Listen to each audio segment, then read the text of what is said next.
A paz do Senhor, meus queridos irmãos. Quero trazer mais uma palavra do Senhor intitulada A Oração Missionária de Salomão. Vai pensando aí, onde está a oração missionária de Salomão? Você já ouviu falar que Salomão fez uma oração missionária? Salomão fez a oração mais extensa da Bíblia. Na sua maior parte, era uma oração preventiva. Durante a pandemia, nós aprendemos uma palavra nova chamada profiláxia. Mas o que é a profiláxia? É a parte da medicina que estabelece medidas preventivas para a preservação da saúde e da população. Então, Salomão fez orações preventivas. A maior parte da oração de Salomão, ele mencionou as fraquezas mais comuns que a nação de Israel poderia estar propensa a cair, e ele orou antecipadamente. Caso o povo viesse a cair, caso o povo viesse a se afastar, ou caso o povo viesse a pecar nos anos ainda distantes. A maior oração da Bíblia, se gravada, demora apenas 8 minutos. A importância dela não é o tempo nem a quantidade, mas no que nela está escrito. Com isso eu sigo crendo que não seria por muito falar que nós seremos ouvidos, mas se nós escrevêssemos nossas orações, poderíamos contar quantas delas foram respondidas e quando foram respondidas. George Miller escreveu um livro 50.000 orações respondidas. E como que ele sabe? E como que ele contou? É porque suas orações foram escritas. Como Salomão não era sacerdote, ele inaugurou o templo fora do templo, mas ele fez em frente do altar, num púlpito quadrado, ele subiu e ajoelhou, levantando as mãos aos céus. Orar com as mãos levantadas significa que a pessoa se rendeu, ou que ela abriu a mão de alguma coisa e se entregou a Deus. E também é uma posição de disposição para receber algo do Senhor.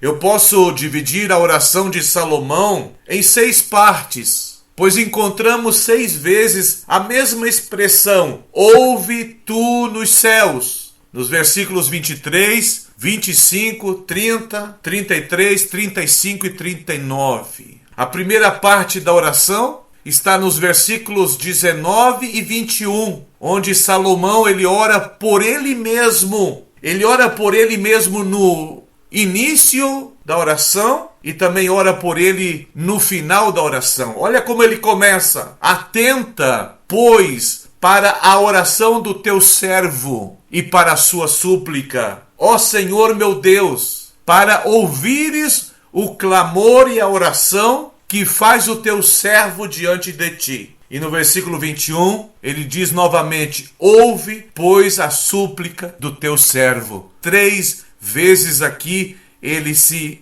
determina como servo. Sendo rei, mas era servo.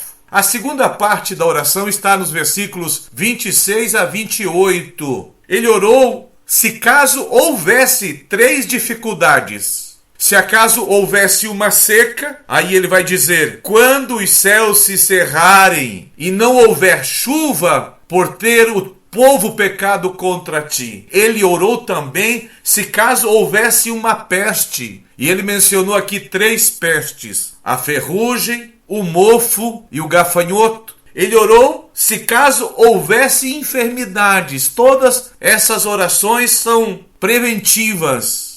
A terceira parte da oração encontramos nos versículos 29 a 31. Ele orou preventivamente por problemas de chaga e de dores. Na quarta parte da sua oração, versículos 32 e 33, ele faz essa oração missionária, a qual é o tema dessa mensagem e que eu vou comentar daqui a pouco. A quinta parte da oração de Salomão está no versículo 34 e 35. Ele orou preventivamente se caso os soldados fossem pelejar em uma guerra que Deus mandou ir, Não era qualquer guerra, a guerra que Deus mandou ir. Mas ele sofresse uma derrota por haver pecado. Salomão disse: se eles orarem, se eles buscarem a tua presença, Senhor, perdoa. E com certeza o Senhor perdoaria. A sexta e última parte da oração de Salomão está no versículo 36 a 39. Ele orou preventivamente se caso houvesse um sequestro do povo de Deus no estrangeiro. Se o povo de Deus se tornasse prisioneiro em alguma nação e eles orassem, Deus ouviria e responderia suas orações e livraria desse sequestro e dessa prisão. É claro que Salomão queria que quem orasse olhasse para o templo. Hoje você não tem como olhar para o templo em Jerusalém, mas você tem como olhar para Jesus, que é maior que o templo. O Deus do templo também escuta a oração feita fora do templo. Aqui no Chile faz 116 anos que houve um avivamento e os chilenos continuam orando igual. Quando entram no templo, eles vão lá na frente, se ajoelham em frente do púlpito. E quando oram como congregação, seus joelhos são dobrados e eles ficam olhando para o púlpito, porque crê que no púlpito é a parte mais sagrada do templo. Daniel, o profeta, lá na Babilônia, orava assim também, abrindo a janela da sua casa e olhando em direção ao templo, mesmo que o templo estava caído e mesmo que a distância era 1440 quilômetros, ele orava em direção a Jerusalém. E aí, já descobriu qual é a parte da oração de Salomão que é missionária? Se você tem uma Bíblia por perto, verifica como ela é bonita. Eu estou falando de 2 de Crônicas, capítulo 6, versículo 32 e 33. Olha só como é importante essa palavra. Também ao estrangeiro que não for do teu povo de Israel, porém vier de terras remotas, por amor do teu grande nome e por causa da tua mão poderosa e do teu braço estendido, e orar voltado para esta casa, ouve tu dos céus. Salomão vai dizer 6 vezes essa frase: ouve tu dos céus, do lugar da tua habitação. Olha que lindo isso aqui. E faze tudo o que o estrangeiro te pedir, a fim de que todos os povos da terra conheçam o teu nome. Isso aqui é uma oração 100% missionária, para te temerem como o teu povo de Israel e para saberem que esta casa que eu edifiquei é chamada pelo teu nome. Como o templo de Deus em Jerusalém deveria ser uma casa de oração para todos os povos, Salomão, prevenido e avisado, ele preparou com antecedência um pátio no templo chamado o Pátio dos Gentios, para os estrangeiros. Os resultados que aconteceria nesse pátio seriam maravilhosos.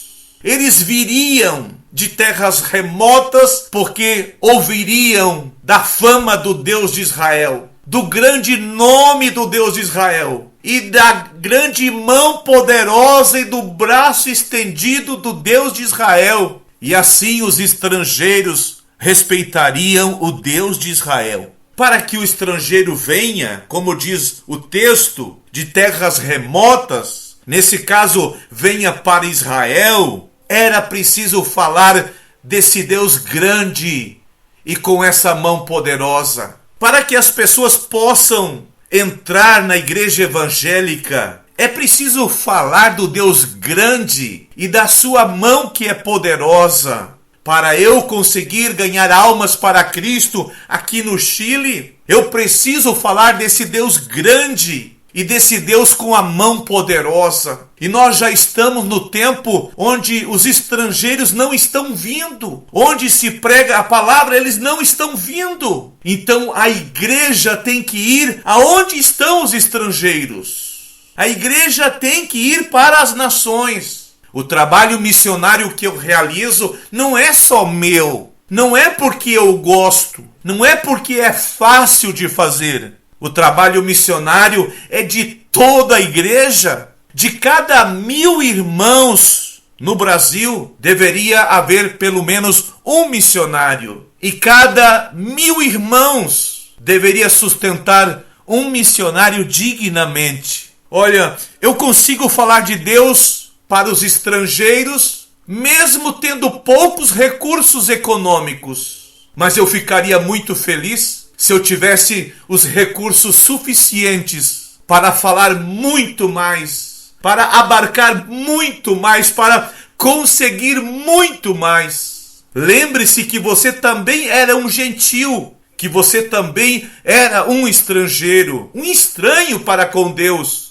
Mas alguém aplicou no passado o seu tempo, o seu recurso e falou de Jesus para você. E você hoje faz parte do povo de Deus. Você não é mais um gentil. Você não é mais do mundo. Então, nessa gratidão por isso, você precisa também aplicar o seu recurso na vida dos missionários para que eles possam falar aos estrangeiros o quanto Deus é grande, o quanto Deus é bom e o quanto Deus é poderoso. Ore pelos missionários. Ore por mais recursos missionários. Ore por um avivamento. Ore para que os estrangeiros possam se interessar mais e mais pela palavra de Deus. Ore por nossas vidas e contribua com a obra missionária. Ore ao Deus dos céus. Ore ao Senhor da seara. Ore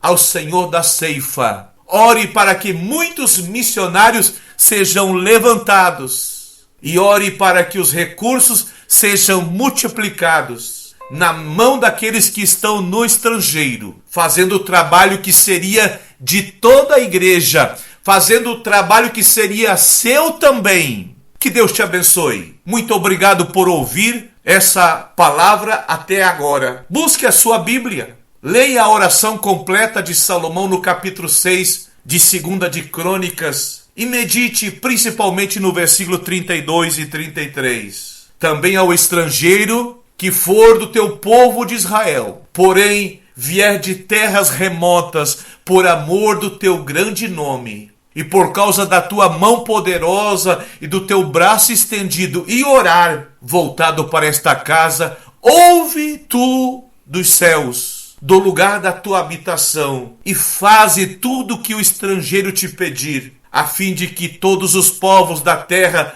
conheçam o teu nome, para te temerem como o teu povo de Israel, e para saberem que esta casa que eu edifiquei é chamada pelo teu nome. Estamos aqui fazendo missões para que o Chile conheça o nome do Senhor. E você?